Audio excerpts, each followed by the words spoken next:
All right, my friends, welcome to episode 281 of Prof and Dev Play Games. My name is Larry, the professor at Prof Plays Games on Twitter. Over there is Anthony, the dev at Summer Speak, and I finally did it. I predicted a Nintendo Direct. I mean, if you predict it every week, it's going to be true at one point.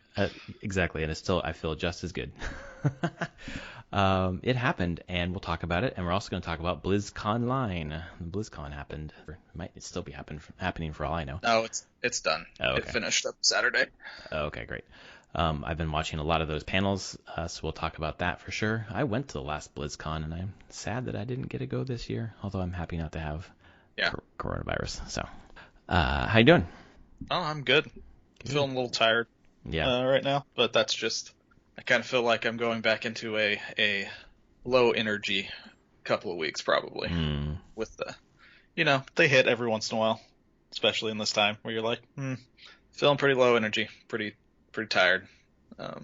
But that's how it goes. It was a busy work week as well. So does it have anything to do with the lack of sun at this time of year? I don't think so. Not for me. Oh, okay. I don't think I have the seasonal affective disorder. Yeah, I don't have anything of that. I have a couple friends that do. They have sun lamps and things. Right. Like, greatly improves their moods. I do not. Because let's be honest, we grew up in a place that had a lot of overcast a lot of times. Yeah, exactly. So, no, and it's actually been pretty sunny the last few days, after the snow. Let's say no more snow then, huh? Nope, snow's all melted. Back to 50 degrees and some clouds, some sun, raining right now. End of fall, spring for up here. Yeah, the huge. Yeah. Well, why don't we just dive right in then? We'll start with the Nintendo Direct. It was 50 minutes, and it had been since September 2019 the last real Nintendo Direct. The rest have been partner directs and mini directs or specific directs about different aspects of their games. This was like a very general, normal direct. And I just want to get your top level thoughts on how you felt about it. Meh. Yeah. Mine too. I was pretty meh about the whole thing. Yep. Why so? It's sad to say, but it's true. I was like 50 minutes and this was it. This is what we got. I mean, I enjoyed how it started off the Smash fake out. That was probably one of the best Smash fake outs they've done because of how long it went on before revealing it was Smash. Because I'm like, oh, we're getting new Xenoblade Chronicles. Right. Something's going on here. Like, is this Xenoblade Chronicles 3? Is this more DLC? And it just kept going. And you're like, okay. And it's like, it's Smash. Another sword user, go. Yeah, exactly. Like, I just keep thinking about it. I'm like, okay. Like, Japanese culture, like, the samurai, like, the katana, like, it's a huge part of their culture. So this is, like, us putting guns in whatever. But, man, another sword character? Jeez. This reveal did nothing for me, to be honest. It didn't do anything for me. I just thought it was a well-done reveal. Yeah, for sure. It was a huge fake out on that reveal. Other than that, I'm like, there were little nuggets here and there of cool things. Mario Golf Super Rush. I'm very excited for that. I want to play Speed Golf. Absolutely. I want to play Speed Golf so much. Me too. That's the standout for me of the whole direct is that game. I'm very excited about that one. Mario sports titles are usually not always, pretty well done. Yeah. They are, and there's something about that chaotic nature of the Speed Golf. It seems like it would just be a lot of fun with friends. Right. Just bring a little bit of that, I guess, Mario Kart to the to the golf thing, like the screwing around, screwing around, bumping each other, just causing chaos. I didn't read up on who was developing it. Is it in-house Nintendo or is it like next level or something? I don't know if they've said. I didn't read anything after. I don't know if there's been any. I haven't seen anything articles that said specifically who's developing it. So I have to dig more. But that was a fun one. But trying to think of other stuff. I mean, they showed a lot of stuff that I knew that was coming out. Project Triangle Strategy. Oh my god, their fucking names. I mean, it's a working name. I mean, was Octopath, right? Octopath Traveler. Although Octopath Traveler, I'm like, okay, that was closer to a real name. Then triangle strategy. Project Triangle strategy. Maybe they just wanted to go even a step further back of being like, no, we can't actually ship this game with this name.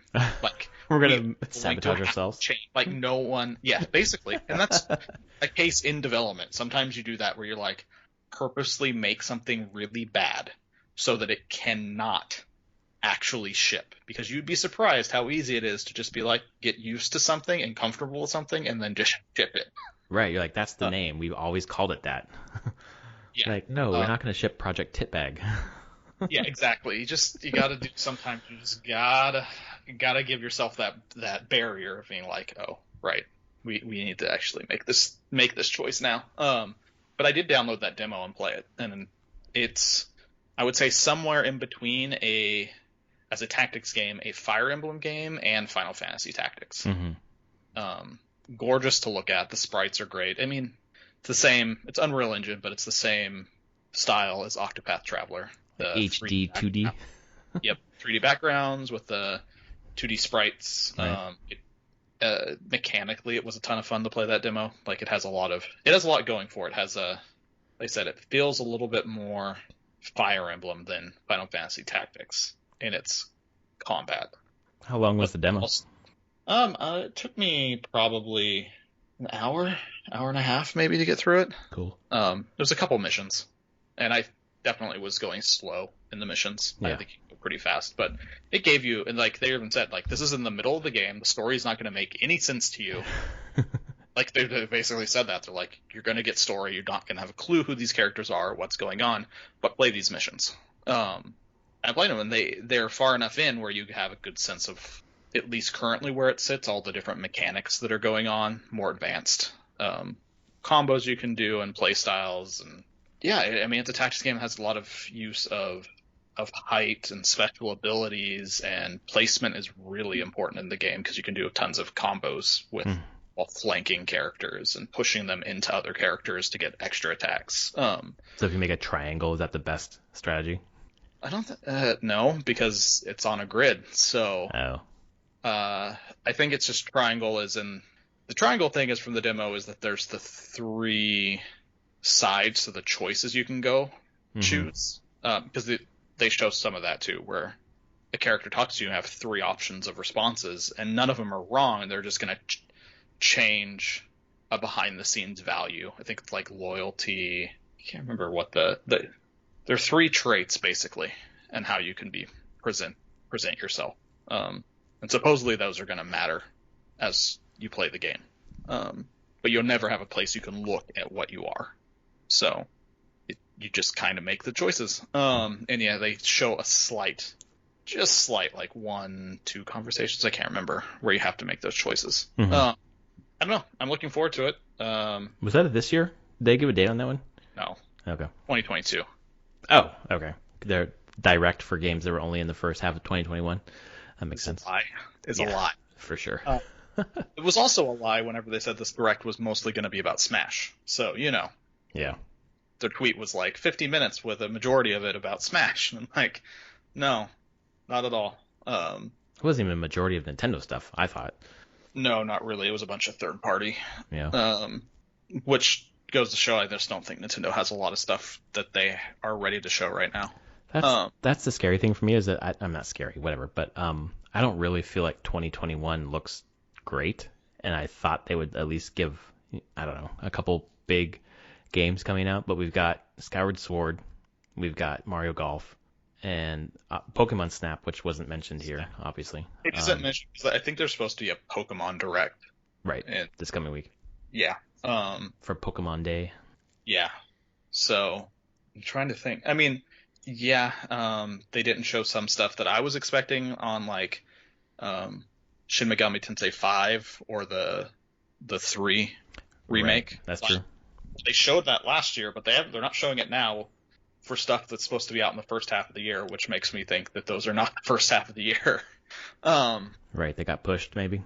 Probably. I think there's just a lot of games have been pushed. And we're either going to see a real tidal wave of games in the fall, or a lot of stuff is really just going to get pushed into 2022. Yeah, I feel like it's either a ton of games or 0 games. So, that was it's been a little disappointing going through this whole thing because, yeah, uh, Ninja Gaiden Collection did nothing for me. Those are super hard games. Mm-hmm. Holy shit. Yeah. Like, you think Dark Souls and the Souls games are hard? They are nothing compared to the 3D Ninja Gaiden games. Right. And they capped it off with my least favorite Zelda. So, yeah. Oh, I love when Anuma comes out and he's like, "Yo, we're not talking about Breath of the Wild 2, maybe later in the year." Oh. I mean, I'm glad they said that. Yes. Like, right. Then they end with Skyward Sword HD. I'm probably gonna get it because I don't have it. I don't know. I don't know if I'm that excited about it. Maybe I won't. I just think it's just I don't know. That was the time I was getting really tired of the typical Zelda formula. Yeah. Like and by the Zelda formula, I mean the Ocarina of Time formula. Because I feel like you had Ocarina of Time, Majora's Mask kind of in that, but it's doing its own thing. But I kind of feel like Wind Waker, they were like, okay, we're going to break a bit from the normal Ocarina of Time kind of structure. And then you did Twilight Princess, which kind of went back to that. And then Skyward Sword was just like a by-the-numbers Zelda game. Yeah. And it got really boring because of it. Been like, yep, I've done this before. I know what's going on. Which is good telling that the next game after this was A Link Between Worlds, I believe. Right. Where they started breaking the mold quite a bit. And I enjoyed that a lot. And then Breath of the Wild, of course. So, a lot of people did not like Skyward Sword. And I didn't beat it. I just got bored through it. I was just like, I'm done. Yeah, I've heard mostly negative things about it. My daughter and I have started watching through the movie, and probably about an hour, and she's like, "Can we watch Wind Waker again?" So it's not exciting. Yeah, it wasn't at all. We're on our fourth rewatch of Wind Waker right now. I mean, you spend the first a couple hours of that game just running around whatever the Sky Town was, doing dumb things. It took forever before you actually get down to the surface and go to the first dungeon. Yeah. And then you're like, yep, I've done these dungeons before. I know what's going on. And then, of course, this was on the Wii, and you had to do motion control, and it worked and didn't work sometimes, and was super frustrating and obnoxious. And they're keeping it. And then they're making the button controls like flicking the joystick. Yeah, the right joystick to go diagonal or different slash directions.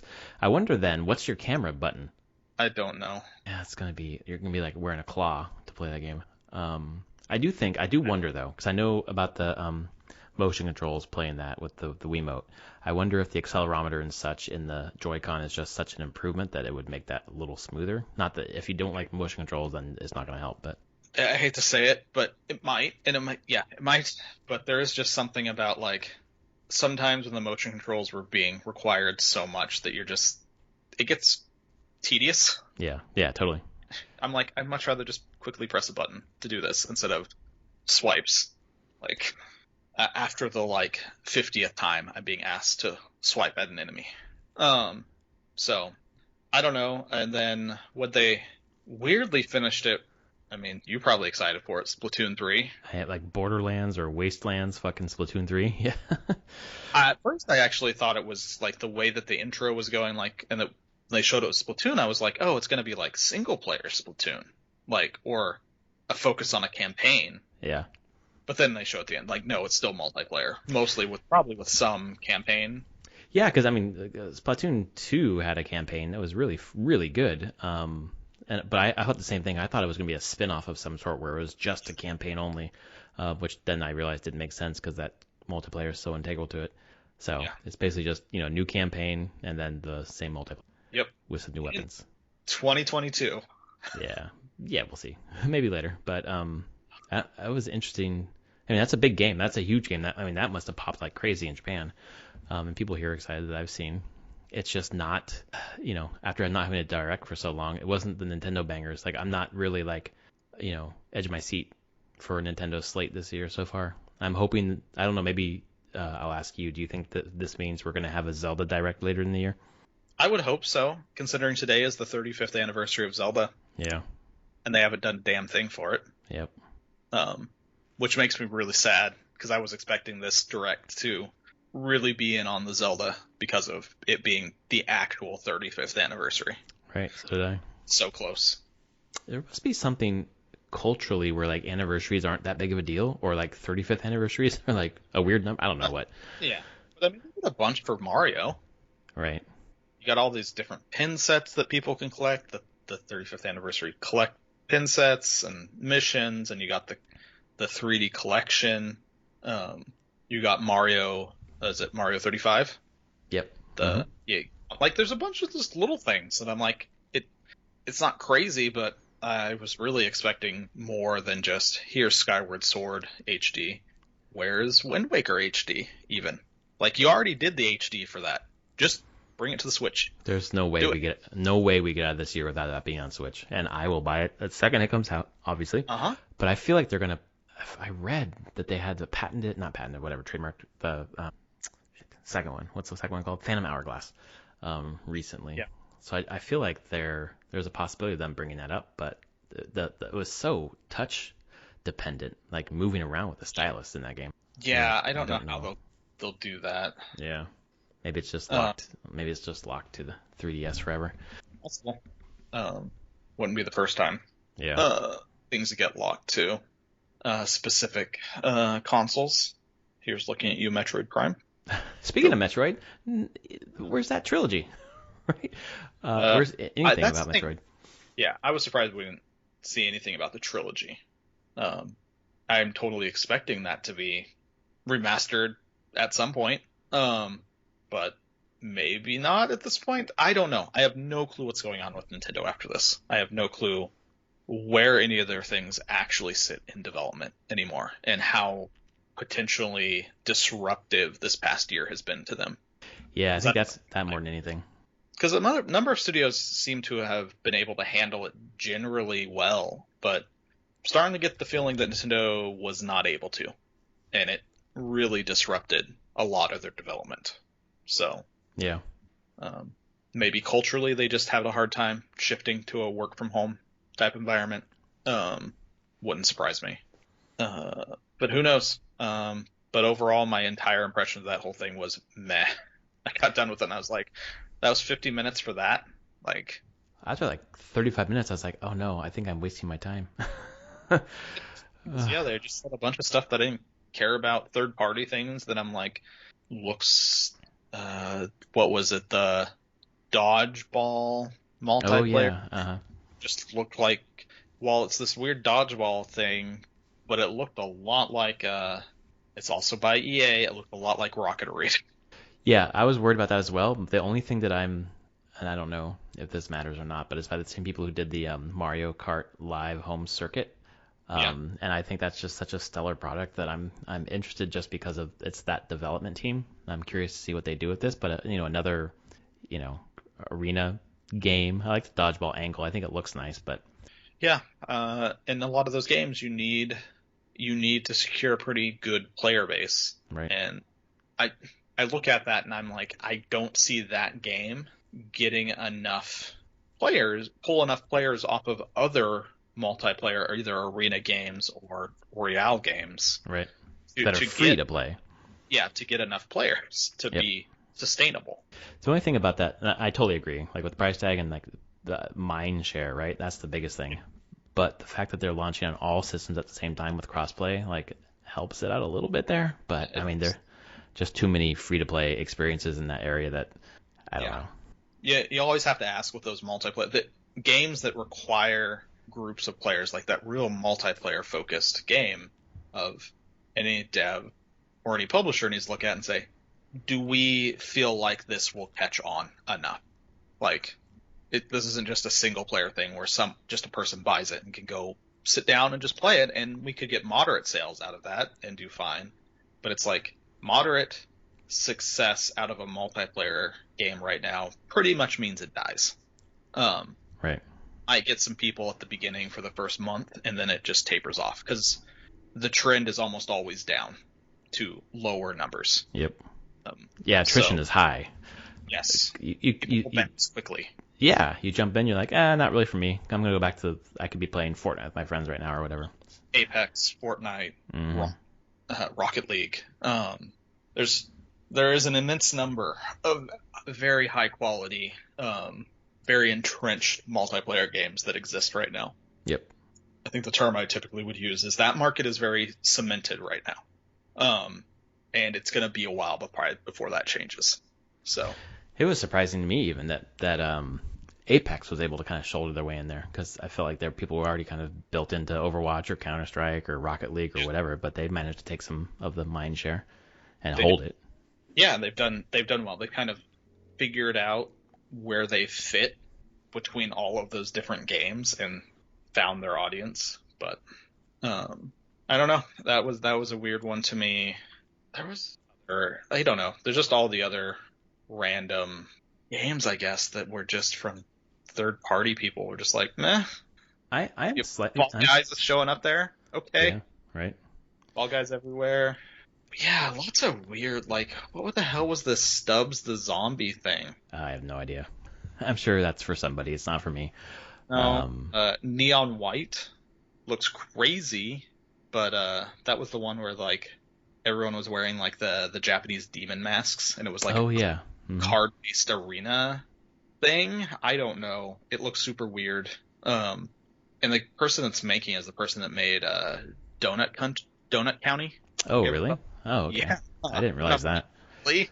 You went from sucking things into holes in a game to making this like crazy card-based arena shooter thing.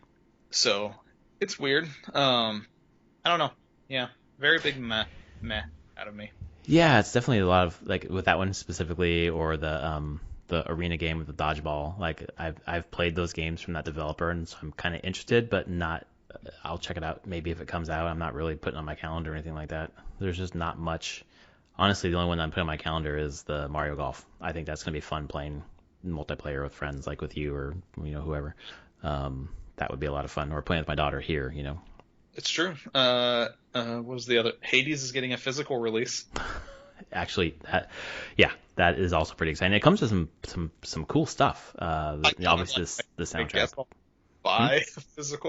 guess I'll buy a physical copy. Yeah, I just bought a bunch of computer components from Best Buy, so I got some reward certificates. So I was like, I don't really buy things from Best Buy except for this computer stuff I just bought. And I saw that, and I was like, oh, well, I know what I'm going to use with those. I'm going to get the physical copy of Hades and buy it for the third time, because it's a great game. And it comes with like the book, the art book, and shit. Yeah. And then obviously the soundtrack, which I listen to on YouTube on the Supergiant channel all the time anyways.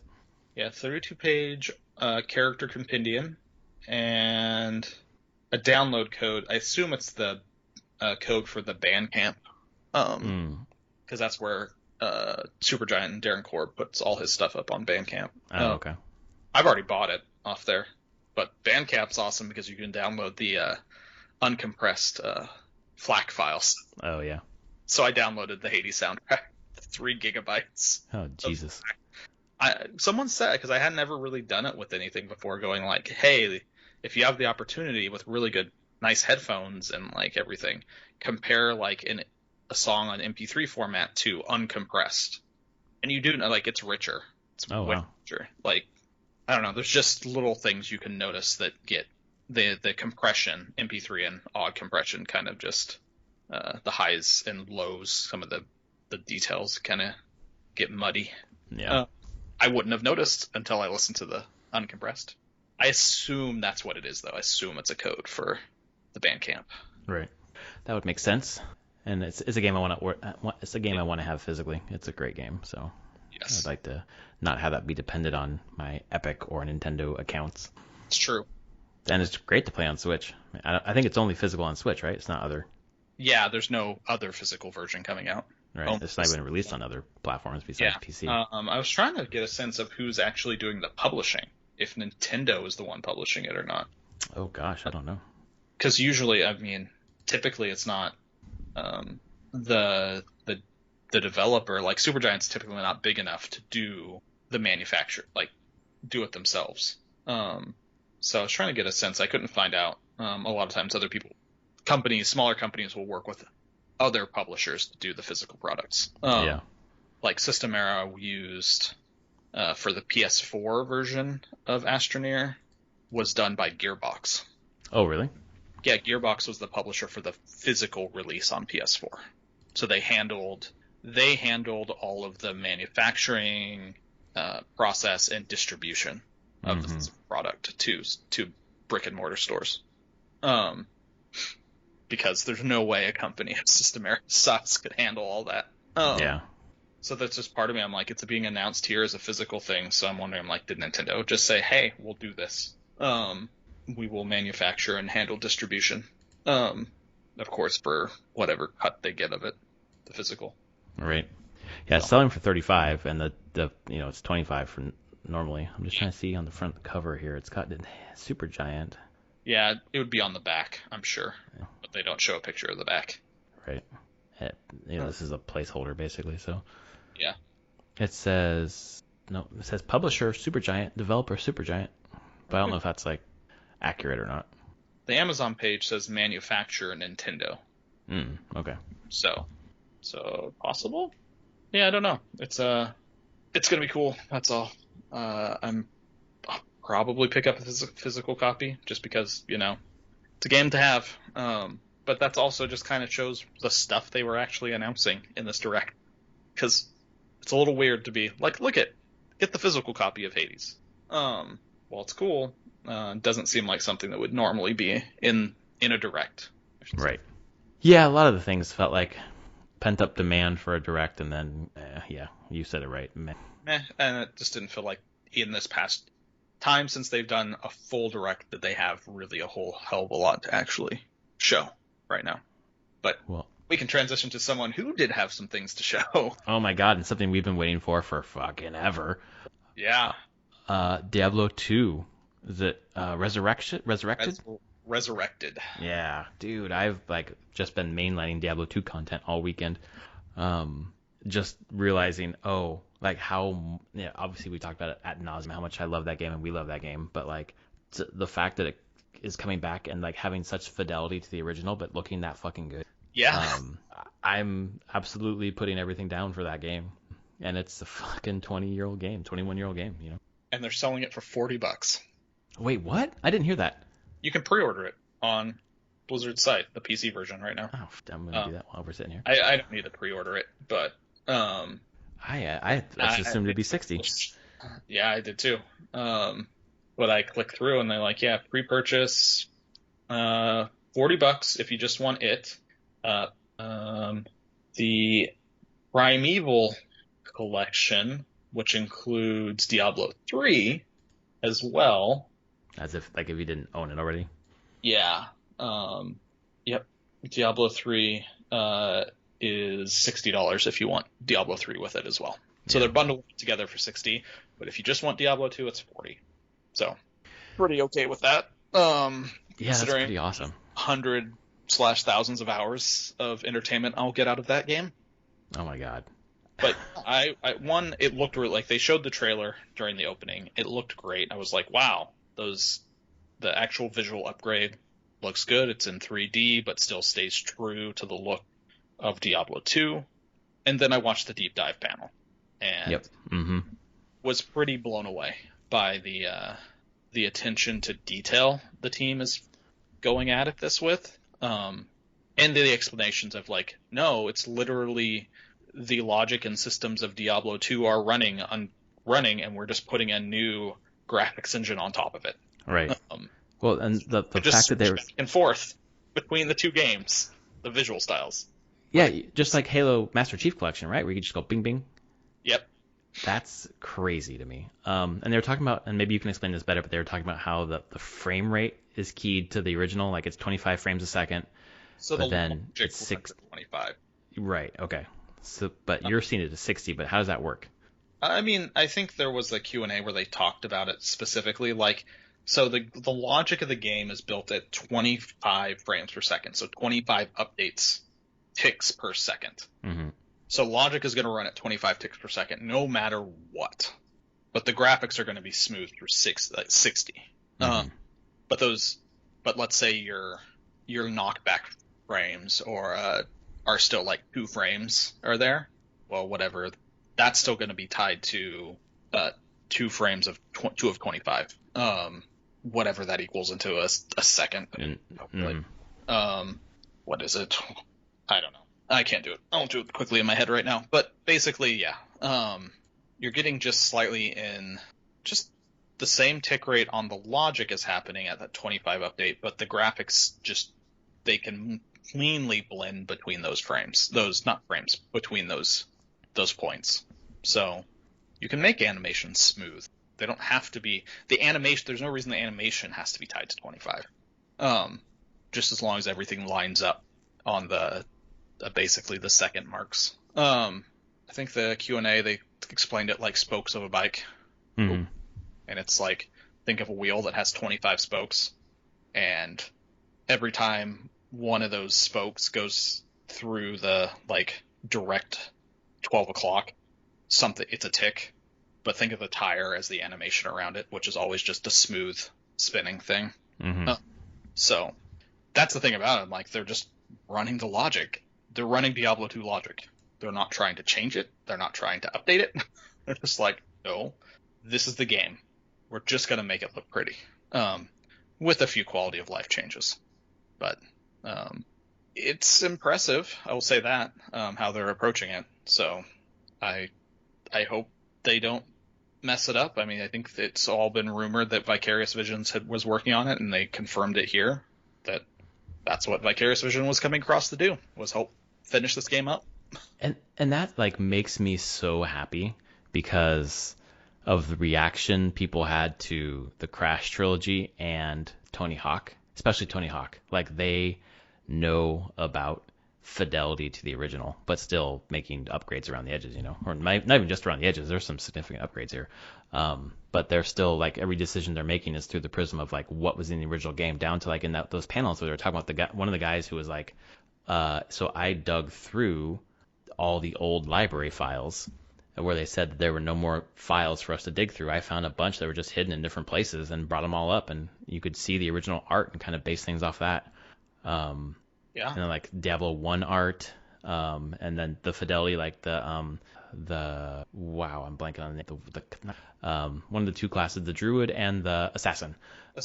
And how I think it was the assassin's mesh or whatever character outline was the same as like one of the bad the evil characters or whatever.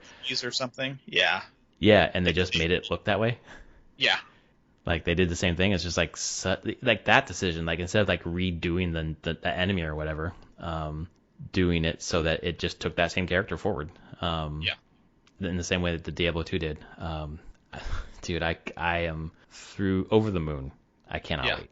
I mean, and the quality of life stuff that they're bringing is really exciting. Like, shared stashes. I don't have to mule shit anymore. Yeah. Like, oh God. That's just huge. Like, it's like, and it's definitely one of those things where I'm like, this doesn't change the experience of playing the game. It just makes the thing that people were always doing safe. Where you're not worried about losing items because your game crashes while you're muling, or the BattleNet server goes down. Like, so that's nicer. The auto gold pickup. Yes. Great. Great. Fine. You can toggle it on and off. Yeah, exactly. For 2, it doesn't matter because gold doesn't have weight and take inventory slots like Diablo 1 did. But I'm like, immediately turn that on, please. I just want to collect all the gold. Don't ask. I think it's so cool that they thought about turning it off. Like, we make it as a toggle, which is so cool.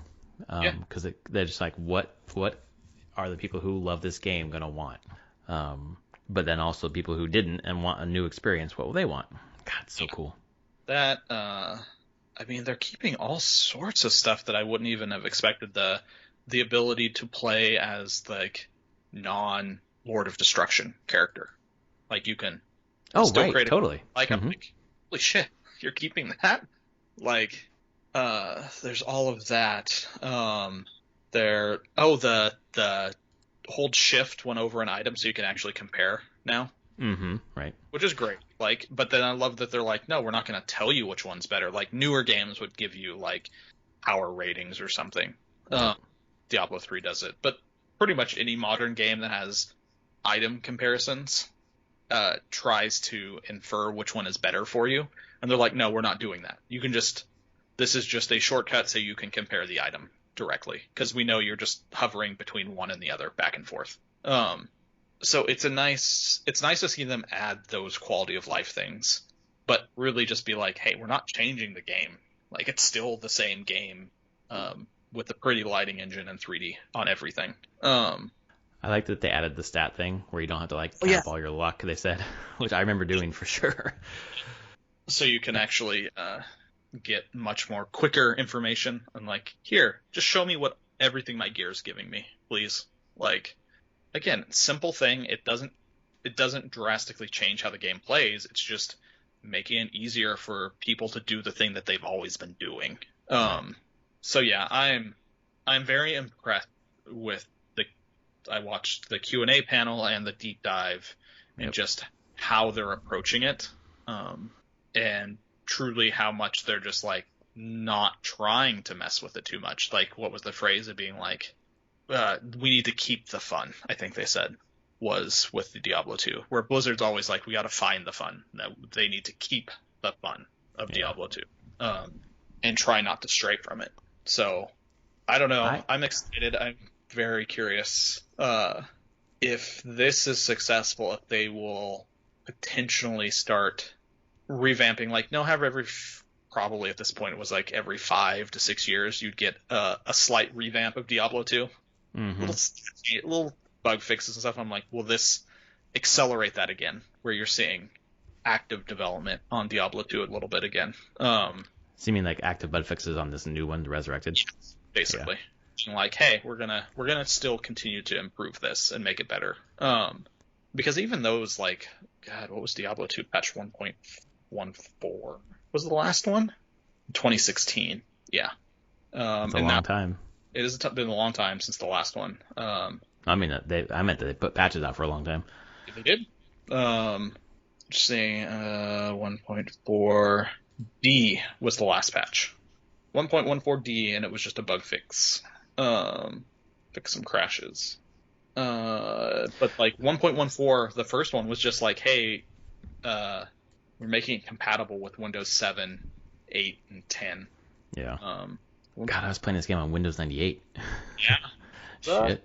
But I mean, 2010, so 10 years after the game had come out, they put out a patch that 1.13, which they're like, hey, there's some new mystery bosses that can spawn. Enjoy. Oh, wow. Yeah, Uber bosses. Uber Mephisto, Uber Baal, or Uber Diablo. Do you think that's still in the game, the new one? I'm sure. I bet they're using this off 1.14. Interesting. Stuff. I'm sure this is completely based off the last patch. Yeah.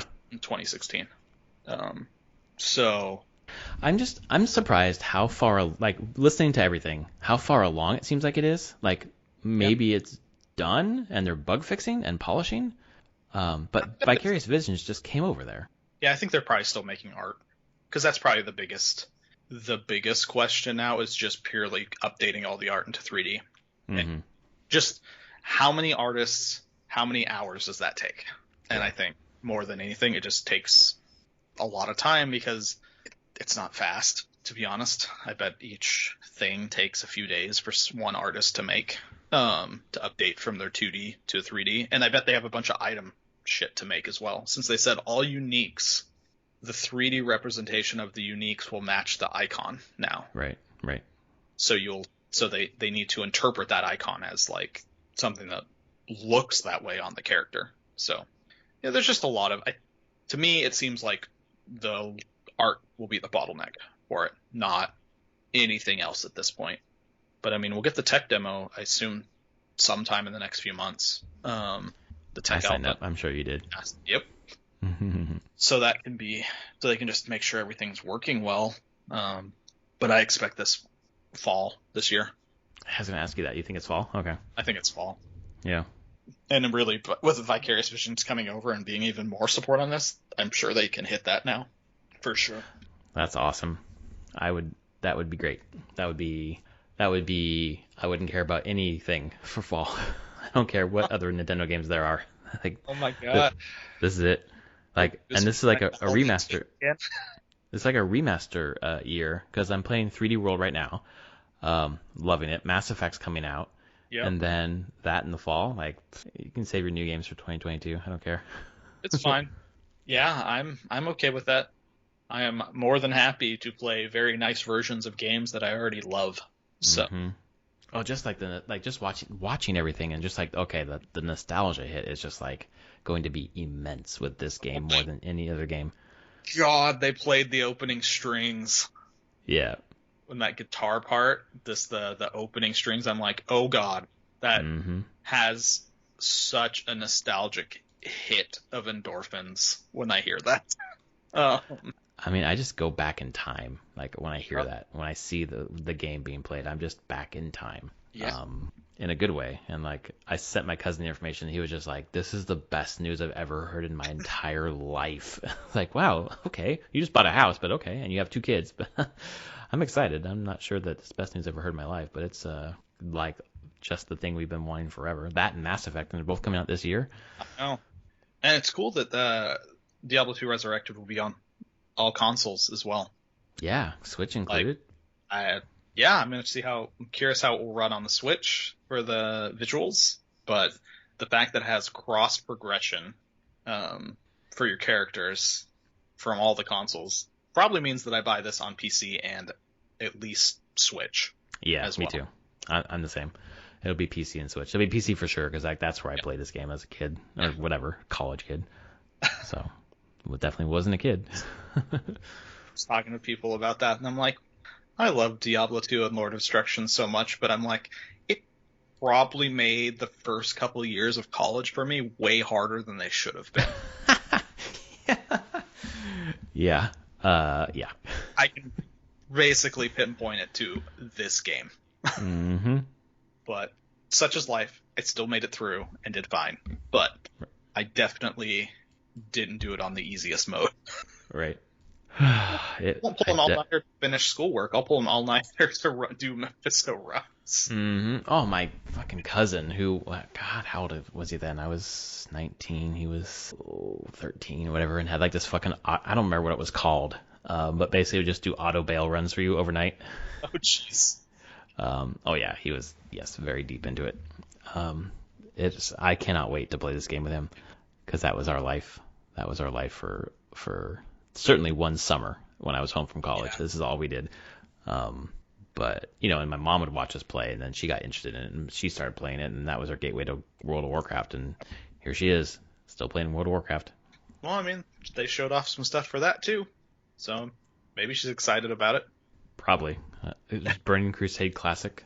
Burning Crusade Classic, and then the first patch for Shadowlands. Okay. Latest expansion. I don't know. I don't play. I'm not going to play again. But the Burning Crusade stuff was just interesting because that is it in Wrath of the Lich King, where when I was playing WoW like the most in like a raid setting. And my favorite raid in the game was in Burning Crusade, Karazhan. So there's a lot of nostalgic pull to that as well. But I also know that none of those people play games at the WoW anymore. Right. And it's not the same if I was just going to do it with random new people. I want that specific time and that specific group of people again, and that's never going to happen because I'm not even that same person anymore. I have kids now, so right. Yeah,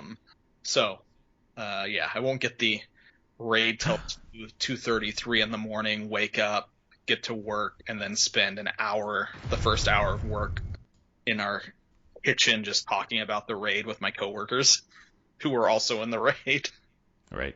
That was like such an experience that you really can't relive because it depended on other people. Even like Diablo, like it sort of depends on my cousin, but without him, I still can play by myself, or play with you or whatever. Oh, yeah. But like we'll play. Oh yeah, we're gonna play. I'm just seeing that there was an announcement for the Blizzard Arcade Collection. Oh yeah. Dude, I haven't played Rock and Roll Racing a long time. Forever. I rented that game over and over and over and over again. Dude, that's so cool. Okay. Wow, this is kind of a nice BlizzCon. Yeah. Because sorry, go ahead. Go ahead. No, you're fine. The Diablo 4 stuff I thought was super cool. The Rogue is cool. The Rogue looks. The Rogue is really cool. And the thing is, I don't bring that up. I'm like, oh, that looks really cool. I'm excited, but I still think we're probably 2 years out from that game at Oh, earliest. for sure. Yeah. I think it's a 2023 game. Yep. So I don't let myself get too excited about it. I'm like, that's cool. Keep making cool things for it and showing me like once a year. And I will continue to wait and not get my hopes up that it's coming out anytime soon. And there was such a long time where it was between 2 and 3 where I was just like, where the fuck is 3? It was forever. But with they canceled multiple 3s. Yeah, right. But with 3 and then the expansion coming out, like it's had long legs. But then dropping 2 here, like I don't need 4 for like until 2025 even. Like that's fine. I'll just keep playing 2. To be perfectly honest, that's all I want. Basically. Because even in the original game, I didn't play all the classes, which seems hard to believe. In 2? Actually, let me think about that. Is that true? I don't know. I'm gonna go through it. Did you play Amazon? Yes. Oh yeah, for sure. Did you play Necromancer? Yep. Sorceress. Barbarian, Sorceress. Yep. Barbarian. Assassin. Yes. Druid. I think maybe Druid's the only one I didn't play. Okay. Because I definitely played a Paladin as well. Yeah. Okay. So I think I just didn't play the. Oh God, dude. Oh no, I'm playing on PC. Diablo 2 with trophies. Oh yeah, I'm curious if I assume it'll have to have trophies if it's on. It's on PlayStation. It's gotta. Yeah. Yeah, and Xbox it will require. There's requirements, I believe. Right. Oh man, am I tripling up on this game? Probably. Oh, damn it. Do I need to Just for on this one as well? I feel like I have to have that. I have to do that. Yeah.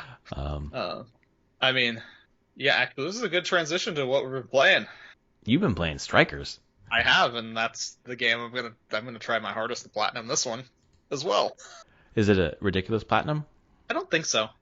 I think I just have to be clear about what I'm doing and be like, there are most things you can revisit, but there's like 2 trophies you have to be careful with because you can actually leave an area and you can't come back to it. So you'd have to start the game again. Yeah. Okay. So I'm just making, which is cooking recipes actually, like from different cities. So yes, I've been playing Persona 5 Strikers because I paid the Atlas $10, hey, we'll let you play it early fee. I'm a sucker, but hell yeah, I'm gonna play that early. Hey man, live your life. Pretty much. I'm like, fine, you got me. So I was able to start playing at 9 p.m. on Thursday. And I think I've put in 12 hours so far. Oh damn. How's the Muso working out for you? Like it's I'm loving it now. Now that I understand it. Mm-hmm. Because it's not Muso like Hyrule Warriors or like honestly like any other Muso game I've played, because it's not huge battle maps.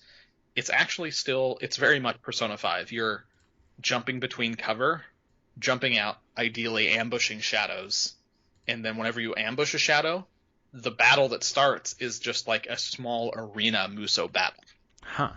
So you're not like running around huge maps fighting tons of guys. You're fighting tons of guys in smaller spaces, and it's Persona 5, so Persona weaknesses and strengths matter, and if you don't pay attention to those, you will die quickly. Right.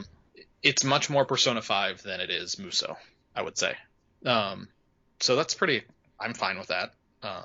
It has all the normal trappings of Persona of like collecting the personas, fusing them, making new personas, skill switching. You can like whatever you want to cast using your persona.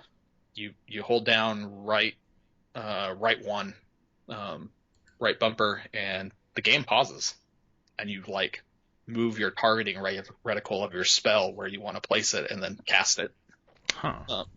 So again, it's not a Muso like any of the other ones that like even the Hyrule Warriors or was it Fire Emblem Warriors? Yep. Mm-hmm. It's not like those. They've done a good job of just capturing Persona in this more action combat style. In some ways, kind of like Kingdom Hearts in that way, that it's very action-based RPG combat. And there's always there's normal hits and special hits, so you can do different combinations of like 3 regular attacks, and then double tap special, and you will like quick cast your whatever persona you have will quick cast a spell that doesn't cost anything. So you can do weird combinations like that. You can switch between all your different party members, getting benefits and bonuses as you switch between them to like fill different gauges, so you can do showtime effects. There's big takedown stuff. There's, I don't know, it's all the trappings of Persona 5 in this. And it captures that. Yeah, I miss these dorks so much. Captures the style and all that. Yep. Same UI kind of stuff, like very stylized UI. Music is old tracks, remixes of old tracks, some new stuff. The only thing it doesn't have really is the time management piece. You're not really okay. Like you don't have to do that. Like it's much more just a like, okay, days are passing as you're doing these things, and you do stuff in the day and the night, but it's not like you're limited in what you can do so much. It's kind of on rails in that way. So they didn't try to do that part of the game at all. It's much more focused on infiltrating, in this game, jails, to hunt around and search out the rulers of these jails and defeat them. But it makes me somewhat nostalgic and really wishing I could travel again, because it is a road trip game. It's the summer break. Was Persona? Sorry, go ahead. It's summer break for the Persona 5 characters. That's how they're all back together. And okay, but it wasn't in. That's not the conceit of Persona 5, though. No, Persona 5, it's all in Tokyo. Got it. Okay, great. You're a student in school in Tokyo. And this, you've come back. The main character has come back to over his summer break to just originally to hang out and just have a good time during summer break. And then stuff happens, and now you and your crew are in an old camper van, traveling around Japan, trying to like figure out what's happening. So, as a person who wants to travel back to Japan, and I've only done I'm about to finish the first city after you get the camper, Sendai, and I'm like, I wanted to go to Sendai at some point. And where you're going next, I'm like, oh, these are all places I wanted to go. I want to go, but I can't travel. This makes me sad. You can travel vicariously through Joker. Yeah, I'm really enjoying it. I would not recommend it to anyone who hasn't played Persona 5. Right. Like, it just drops you into the thick of it on like story wise and character wise. It's like, yeah, you should play that first game to know who these characters are, because they're going to be referencing things you have no clue about if you haven't played that first game. Right. But yeah, I'm enjoying it. We'll get off doing this recording, and I'll probably finish that first city. I'm right at the end boss. So yeah, I'm very, very happy with it. We'll see if it does anything to either hurt itself as it goes along. Like, is it going to get repetitive? I don't know. The first game, seems like those games do, but yeah, the first game did a good job of you thinking that things are going to get repetitive, and then started shaking things up about the right time. So I'm curious after this, when I move to the next city, if there's going to be a wrinkle in the mechanics, basically, of like not the mechanics. The mechanics are probably going to stay the same, but the structure of what you're doing might switch a little bit, just to keep it a little fresh as you're moving through these different cities. But I don't know.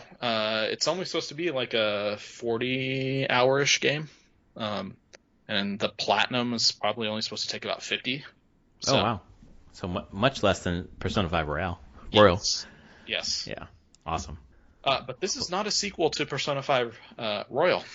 Oh, I thought it was. No, it's a Persona. Oh, that's right. It was too far along. Yeah, that's right. So the Royal characters, like, there's a couple places you're like, huh, that's how Persona 5 went, but that's not how Persona 5 Royal went when they talk about certain story things. So yeah, that's an odd one, because I do prefer Royal story-wise.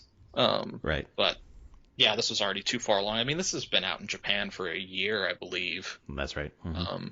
It took them a long time to get here. I did watch a launch celebration thing they did on Twitch, where it was like the English voice directors and a bunch of the voice actors all joined through Skype and stuff, and Zoom. We're talking about it. Even Matt Mercer. I was say, isn't Matt Mercer in there? Yeah, I was talking about it. They all had to record all of this English voice acting for this at home. Oh wow. Yeah, the voice directors are like, yeah, this was a really hard one because this is the first time we've had to do everyone outside the studio. Um, so I think that might have been why it took even longer to get this done. Yeah, COVID's pushed everything back, right? That makes sense. Yeah. So uh, And Matt Mercer was busy this weekend. he was busy this weekend because he did the D2 Diablo crit roll thing. Although I watched that and it was clearly pre-recorded, but recorded in their studio. Yeah, it looked like it was a Critical Role production. Yeah, I think they just had done it earlier. So weird to hear the cursing bleeped out, though. It is. The crit roll Reddit had a running tally of who's had the most beeps. Marisha. Was it Laura Bailey? Oh, it was Marisha. I don't know who ended. I didn't check the final tally. Laura might have made it up there. She was coming along quickly at the end there. But my God, does Mercer do a perfect Deckard Cain? Holy shit, man! I was watching on my phone. My wife and I were watching a TV show, and then that ended, and I flipped on my phone, and I was just like a kid again, and just like in awe, and just laughing and smiling. She's like, "What's going on?" I was like, "Oh man, it's Critical Role and Diablo, and Matt Mercer just did a perfect Deckard Cain." She's like, "What are those words?" I'm like, God, if they ever need someone to do Cain again, well, they know who to turn to if they can't get the original voice actor for him. Like, yeah, the original voice actor did a video for BlizzCon this year. I don't know if you saw that. So he's definitely still around and can do it perfectly. But I could not believe how perfect Mercer did it. I kept closing my eyes, and I was like, there's a slight difference I can tell, but like for the most part, like this is 99.5% there. Which I'm like, I know you're a good voice actor, Matt Mercer, but it takes a lot to hit some of those very iconic characters. So yeah. And the room just erupted in applause for him. His own fucking room, you know. Yeah. So that was good. fun to watch, and it was fun to see. Back to that, I hope that they actually release whatever 5th edition D&D homebrew that they did to make that happen, because I'm very curious about the rules for the classes. Just me as a designer, I'm like, what was all the stuff you translated to make like Diablo work for 5th edition? Which either makes me wonder if Crit Roll's going to put it out as a PDF like they did. They did a Doom one shot. And then they put out a PDF that for like $10 that is their Doom Eternal Assault on Ambrose Station. It's basically just I don't know how many pages it is, a 45-page PDF for all their one shot Doom RPG. And I'm like, are they going to do that for this? Well, they'll just put out like a small PDF that people can buy that will let them do Diablo in D&D, because I'm for it. I'm all for it. Yeah, it seems like if they did it for Doom, they would do it for this. They've already done the work, right? Yeah, they'd have to. So it's either that or Blizzard, someone is making one. I don't know. We'll get a full book at some point, but I don't know. I was excited for that. I'm trying to think of anything else. So watch that. Played Strikers. I played a bit more of Valheim before. Yeah, I saw you on Steam. Just going into that. I beat the second boss finally, which is great, and I'm moved into the third biome, the swamp. Still had like been a bunch of time building my main base, and now I have like a teleporter into the swamp all set up. With a little house in the swamp right outside of the swamp dungeon that I can go into, and so I can get iron and get all sorts of new recipes and make new things. The game is crazy. It's still super chill for a survival crafting game, but there's like such direction to like, all right, work to beating this boss. Okay, if I want to beat this boss, I need to collect all these resources to make the best armors I can and best weapons, potions, and food. So there's always just these little tasks to do, and it's really easy to break down from like my big goal into what all the little goals I need to do to get there. Right. Which I think is actually probably one of the reasons why the game does so well and has been continuing to do well. They sold like 3 million copies now in 2.5 weeks. Is that it's easy to give yourself that direction in these games, which tend to be pretty directionless a lot of times. Right. It's like you make your own path.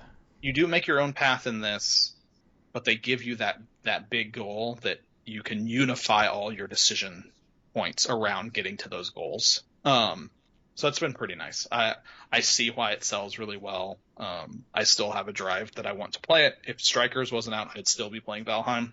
I'll probably go back to Valheim after I beat Strikers. But I do recommend, to anyone who likes that type of game, the survival crafting one, Valheim is definitely worth it. $20 for probably one of the best executed versions of that game. That's cool. Ever. And it's that's fucking high praise. It is. It's just a really well done version of that genre. And so I mean, I'm just not even logged in. I'm like, I should open Steam just to see how many of my friends are actually playing Valheim right now, because it's usually been between 5 to 10 people on my friends list every night playing Valheim, because that's just how huge that game has got. What do we got? Let's close it up. I have 4 friends playing it right now. Completely pretty good. Independent of each other. Right. They're not playing together. They are not playing together. They're not playing on a server. Yeah, some of them are playing with other people on different servers, but none of them are playing together, which is crazy. But beyond that, Valheim and Strikers are the 2 games I've been playing. Nice. This week for me, normal Rocket League. Played a couple more nights than normal. Just having fun. But the main game this week has been... Actually, you know what? First, I played a night of Darksiders War Mastered. I'm still in the first dungeon, and I like what it's doing. I like the Zelda take with a different kind of... I don't know what the right term is, but like focus. Like it's not like the fantasy kind of thing. It's like this very heaven and hell kind of demon thing. Man, thank you. God damn, I couldn't think of that word. Yeah, the aesthetics are different, but it kind of has the same idea. It's just long. Like the first dungeon is just, it kind of keeps going on and on and on. And I think that is good for people who are really, really into it and want more of it. I kind of like a brief introduction to a game before I like a quicker pace, I think. So I think that some of the Zelda dungeons are also pretty long, but it just seems pretty long. So I want to get through the first dungeon, but I think I've probably seen enough to know what it is, and I might pop in and out, but I don't think it's one I'm going to stick with, even though I think it's well done. Some of the controls are just a little bit not unresponsive, but like of a time. Yeah, and I think controls have gotten a little bit tighter, and this doesn't quite have that.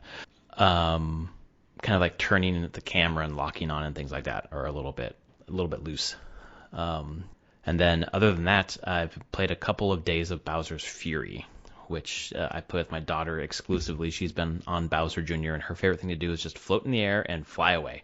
She's like not on screen. She's just moving it around. She doesn't care. She can't see him. She just thinks it's hilarious that she's nowhere near me. Like she is just like a speck in the sky, and she thinks it's hilarious.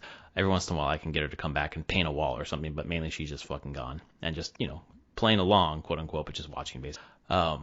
I have no idea how this year is going to shake out, and what we're going to do about our lists and game of the year and kind of thing, especially in a year where like Mass Effect and Diablo 2 are going to be on the plate. Like, do those count? Are those in? Whatever. But like this game is probably going to make my list.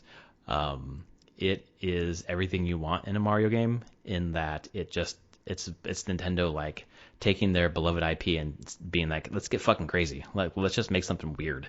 And it's fucking weird. It's like Super Mario Odyssey and Super Mario 3D World got together, had a baby. That's what this game is. You have the power-ups from 3D World with the open world-ish, take one of the worlds or the kingdoms from Odyssey and expand it, and add some weird shit to it. It is different than any Mario game I've ever played, where like, I think by now you play a Mario game and like you can just look across the landscape and be like, I know what everything is. Yeah. I know what to do everywhere. That's not the case here. You eventually figure it out, and it's like figuring out a Mario game for the first time. where you're like seeing these lighthouses that are covered in black slime, and you're like, what the fuck do I do with that? What is that? And then you just start collecting these little cat shine things that are 100 and kind of like you collect moons, right, in Odyssey. Yeah. But these are floating all over the place. And then you collect enough in a region, and then it takes away the black slime, and the lighthouse becomes uncovered. And then some regions, you like enter the region or like the island or the area of this place, and it'll show like there's 2 cat shines here, and then you find them both. And then when you find them, then all of a sudden the third one is uncovered, and then the lighthouse gets covered again, and then you get that one, and there's a fourth one. It kind of keeps unfolding. Like this game like continues to unfold, and it's so interesting to be playing it with my daughter because I'm partially like managing her and figuring out where she is and trying to get her to have a good experience, and where I'm, as we talked about last week, she's just like off and running away. So you're kind of halfway just trying to keep up with her. So I'm not able to slow down and experience it as much, and I'm wanting to jump on a different profile and just start from the beginning and play again. Because we're probably a third of the way through. We've unlocked the Gigabell, which you get by collecting a certain amount of cat shine, and then you turn into a big Cat Mario, and then you just duke it out with Big Bowser. And eventually that is unlocking more regions, and there's going to be some sort of story beat with that. I think by the time you get 50 cat shines, you've beaten him, but there's 100, so you still have 50 more to kind of get 100%. It's like probably a 6-hour experience, maybe 8-hour experience all told, but it is discovering a Mario game for the first time again. It feels like that for sure. And I love Mario, so it's great. I think the Bowser battles are like the lamest part of it, in that it's just kind of the same thing over and over again. Like he's throwing fire and spikes, and you're trying to hide or, get the Gigabell to defeat him. But you can get his fire to break open blocks, which open up new areas and unlock new cat shines and things like that. So that's pretty interesting. It's hard to recommend someone pay $60 to play this game if you're not interested in 3D World. But I just really think you should play it. I really think people should play this game. I think it is like Nintendo experimenting and being fucking weird with Mario again, and it is so cool. It's like the weird Odyssey DLC that we never got. So I don't know how excited you are about 3D World. 3D World is like masterful, and it is fucking chaotic and like borderline frustrating as fuck to play it with a 3.5-year-old who's like doesn't get the like it's just so easy to fall off, as opposed to like playing like we were playing Super Mario let's see here, what the fuck is it called, New Super Mario Brothers Wii U Deluxe or whatever, and that's more linear 2D, like there's less chance for her to fall off or whatever, so she's getting better about getting through the level. But 3D World is just like, nope, off the ledge. It's just awful. And my wife, we play as 3 players, and my wife hates it. my daughter's having just the time of her life, and I'm just trying really hard to just not grit my teeth. It's like, do you want to go over here and find me? Nope, just I'm Toad. I run fast. Okay, that's what we're doing tonight. I am Toad. I have one job. Yeah. Oh, it's so funny to watch her. It's great. And if you just let go of every single goal you'd ever have playing a Mario game, and just like it's like a running sim, then it's fun. But no, Bowser's Fury is really fucking good, really good. 90% awesome and 10%. That's a weird choice. I swear to God, these fucking Nintendo people are on. It is something. So that's what I've been playing. Awesome. Yeah, maybe I'll be able to send that to you at some point. Yeah, I'd be curious. I mean, it's on the list to get eventually, but there's a lot of other games that are higher on the list for me, which is not shocking. There's a lot of games coming out. Remakes and remasters, be damned. There's a bunch of new stuff that I still want to play as well. But I only have so much time. I don't know how people can play a shit ton of games anymore. I don't get it. Like between work and kid, like I'm playing maybe 4 hours a week now, 5 hours a week now. And if I take away Rocket League, it's probably like 3 hours, 2 hours, 1 hour. So yeah. Well, I'm sure I'll get to it eventually, either through you or picking it up myself at some point. Yeah. Because I think my kids would enjoy it too. Oh man, I think your kids would love it. Yeah. I think depending on how good both of your kids are at like 3D platformers, I'm not sure how much they'd love 3D World, because that would be I don't know. Can they stay on the level? They have to. I mean, with all that stuff with them, I'm like, you're gonna have to learn at some point. So Yeah, I was like, would it make them fight each other or like that's just like possible. laugh? That's true. That's possible. That's what I would worry about. Because like for us, like I'm taking it as like this is just funny. And Yeah. obviously my daughter's way younger than yours, but my wife's more like, what the fuck is the point of this? Like the point is that she's enjoying this and having fun. Yes. The point is that everything is meaningless. Yes, pretty much. Like she's learning how to jump. She's learning her alphabet. She's learning A, B, X, and Y. Yeah. There you go. Oh man. So yeah, so that's my week. I guess next week we're getting a Pokemon Direct, which I guess so. care nothing I about. don't And care know too you much about. maybe- I'll watch some of it, but Yeah, uh, never been my thing. And we'll look forward to the Zelda Direct one of these days. That's You know. certainly coming. 6 months maybe. Who knows? I mean, that's their E3. That's their E3 thing. That's got to be, So That's true. Well, E3 is not happening in person again this year, so right. that got announced, which is good. It probably shouldn't. No, But I'm like, I just remember last year having it not being that like physical location. It got really weird on how things were being announced. I thought E3 didn't happen at all last year. It was Did just not? that weird. No, it didn't. It was just everyone did their own thing last year. That's right. Everyone did their own things, which stretched it out and got really Yep. weird. Oh yeah, because it was also part of like Keeley's thing, the summer game stuff. Yeah, cool.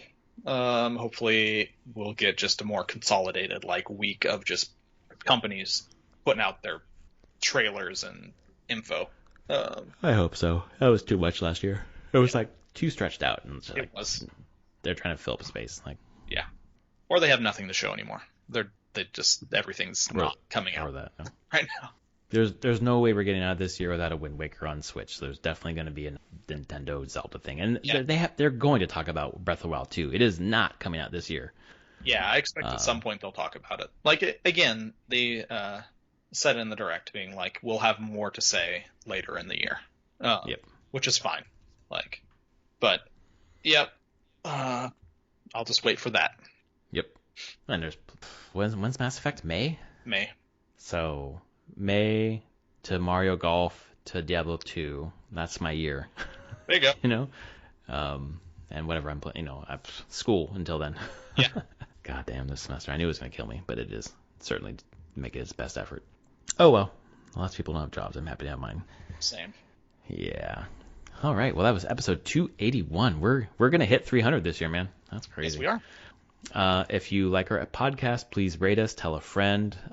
We'd be happy to have more people listening to us like we do. It's steadily growing every month. We're really excited about that. So thank you, everyone, for telling your moms and your sisters and your brothers and whatever. And we'll see you next week. All right. Later, everyone.